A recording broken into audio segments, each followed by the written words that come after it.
I'm at the HSRCA and Group N and Formula Vee meeting down at One Raceway in Goulburn. It's been a fabulous day, sun has been out. I'm with Dean Briggs from the Formula Vee Association. Dean, you've just got out of the car. How was that session for you? It was a fantastic session. It's really interesting to get out on what is the new One Raceway track.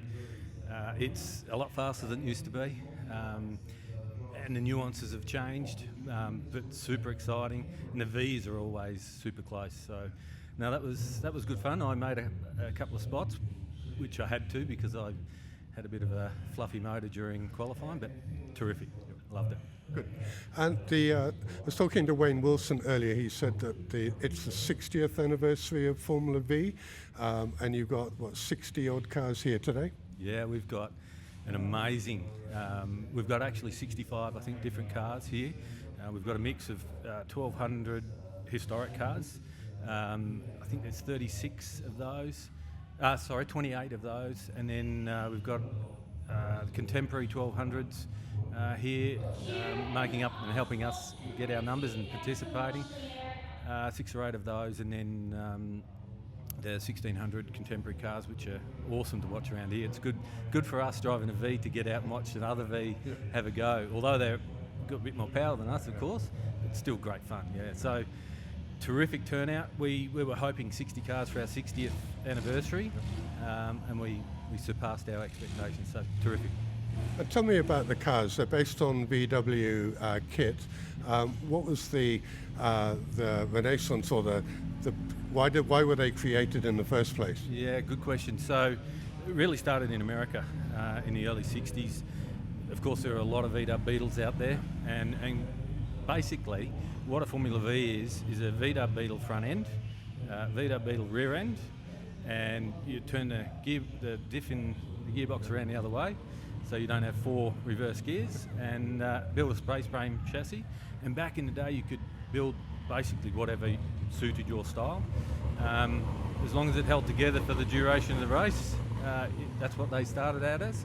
So yeah, in 1965, VW Australia and a couple of guys got together and really formulated and took the ideas from the States and pulled together what is now Formula Vee in Australia. And then it's had some iterations over the time, but yeah, terrific. Wasn't for those pioneers in the early days, we wouldn't be here probably. And the chassis are built locally, they're all locally designed, any imported? Yeah, there are a few imported. I won't reel the names off because there's a few. We do have a few import cars here. Our cars largely are Australian made, so Alphen was one of the first ones. We did the AARC in 65 imported a couple of Notas. So as an organisation, promoting race events to buy some, they had a lot of faith in what the class was back then. One of those cars is still here today, Rob Willits' car running. And then, so we've got, Alphens, in the early days, the Alphen 500, and then in the mid-70s, 76, the Alphen NG came out, then the Spectres were a copy of that, and there's a heap now, so in the contemporary classes we've got Jaces, Sabres, a whole host of huge names and very successful marques. But Jaces, it's a really cool story. David and Jason Cutts and the guys build their own chassis. David's racing here today, and he Spectre that he had a lot of success in the 80s. So, that story in itself is amazing to have those guys still here and so enthusiastic, and the knowledge that they bring, amazing. Well, that's the thing. This podcast is about what's happening here locally in Australia as opposed to being overseas. So it's important to be able to talk about the local cars that are being built down here and why they were built.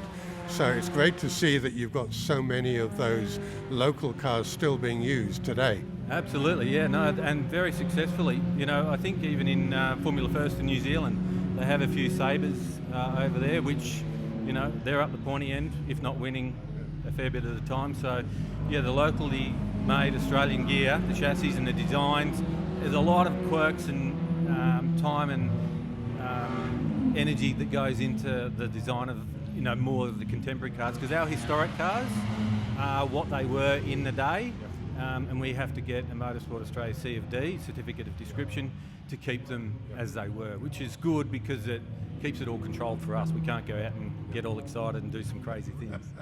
And talk about the association itself, because it sounds like it's a great way to get into motorsport from an early age with a piece of kit that you can buy parts anywhere for them, and they can be maintained fairly easily. Yeah, and that's true. You can get a historic car for under 10 grand to get you into the category. Tyres last well. The parts are still reasonably readily available, generally speaking. And then if you build up and you get confidence, you can, always chase more horsepower and more time, and that's just refining things like in anything. And the contemporary 1600s and 1200s are still fantastic. Probably the notch up on expense than us, but still a lot of guys in the contemporary 1600s racing very economically, having a ball out there at a lot of races every year and doing a lot of laps, and that's what it's about, getting out on track and having some fun. Yeah. And do you do your own race meetings? Because I've been at a couple of the HSRCA events where you guys have been as well. So do you have your own race meetings on top? No, so for the Historic Formula Vee Association, our association is all about the membership and getting that camaraderie type collegiate approach together, whereas we go along and support HSRCA here in New South Wales and their historic events. In Victoria it's VHRR, and HRCC in Queensland and so on, the South Australian Sporting Club over there. So Historic Formula Vee Association, we try to, and we've just started reinforcing this and getting it out there more popularly and commonly. And that is a point score for our guys, historic guys. So we sort of try and spread the love, if you like. This year we've got this race meeting's our first of 5 events.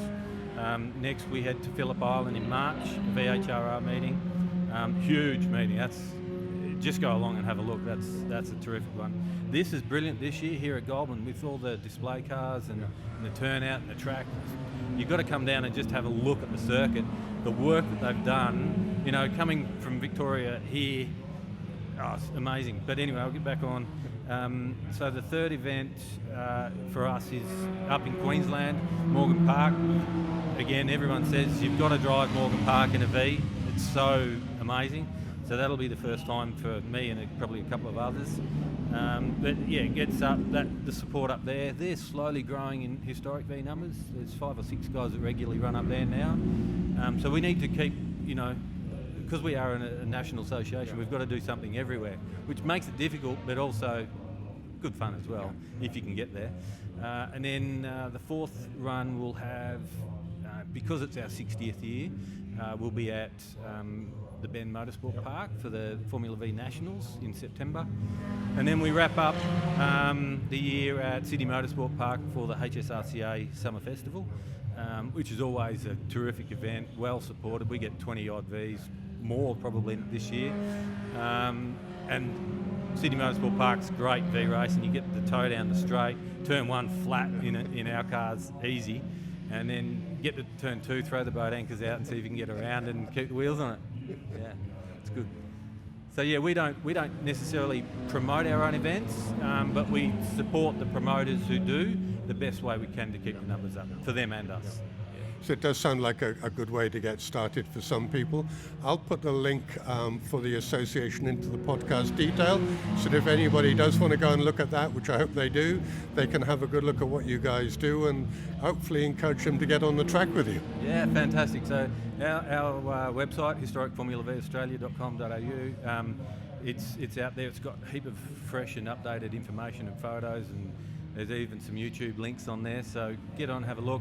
All the contact details are on there. Reach out, any questions, my phone's always on, and all the committee guys are there. We're never too shy to have a chat about Formula V's. I think there might be an addiction there somewhere. Thanks, Dean. Thanks for your time. Cheers, Stephen. Thanks very much.